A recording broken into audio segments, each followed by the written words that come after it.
अडानी अंबानी का दिल हुआ कि दिल्ली से लेकर के गुजरात तक मॉल बना देंगे और प्रदूषण से बचे लोगों को लूटना शुरू करेंगे। और फिर क्या था, पर्यावरण मंत्रालय चला गया सुप्रीम कोर्ट, अरावली पर अत्याचार करने की इजाजत मांगी और इजाजत तो मिलनी थी और बस आ गया फैसला कि 100 मीटर से कम ऊंचाई वाली चोटियों को अरावली नहीं माना जाए। अब एक बात बताओ, अरावली पर्वत है या सुपरनोवा की 110 फ्लोर की बिल्डिंग या दुबई का बुर्ज खलीफा जो ऐसे ऐसे शुरू होगा और खत्म हो जाएगा? अरे भैया पर्वत है, ऐसे ऐसे ऐसे ऐसे चलेगा और पर्वत बनेगा।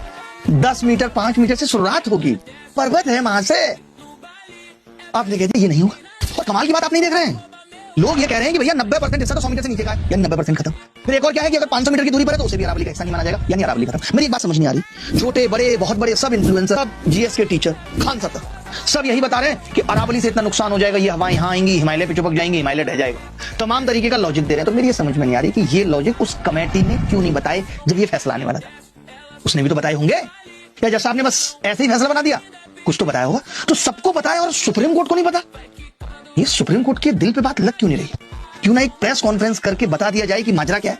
मैं भी एक इंटरव्यू देखा था, पर्यावरण मंत्री हैं भूपेंद्र जी, वो इस चीज को ठहरा रहे थे सही। उनका कहना यह था कि देखिए भाई, अरावली पर्वत पे क्या है, 60% पे तो एग्रीकल्चर ऑलरेडी है, तो मिटाने का सवाल ही नहीं उठता।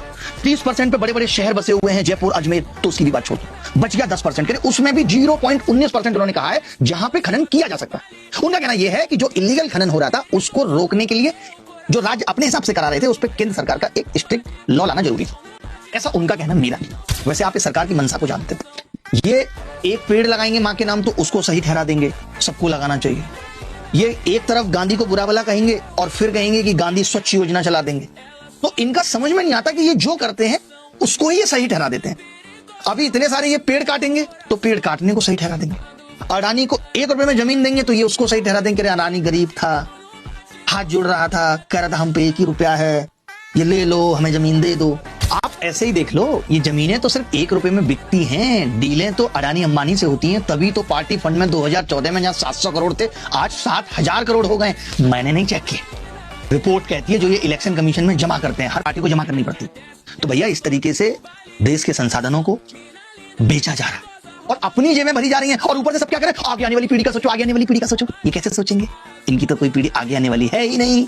बल्ले बल्ले, इनको क्या मतलब, ये तो चले जाएंगे ऐसे करके। भुगतेगा कौन? हमारे आपके बच्चे। ये देश तुम्हारे बाप की बपौती नहीं है, ये देश हम सबका है। अगर 5000 ट्रैक्टर राजस्थान से चल दिए हैं अरावली का फैसला बदलवाने के लिए, तो जैसे कुत्ते वाला फैसला बदला था ये भी बदला जाना चाहिए। सेव अरावली, सेव पेड़, सेव युवा भारत का जो बेरोजगारी की मार से करा रहा है। सब कुछ सेव करने की जरूरत है महाराज, यशस्वी साहब।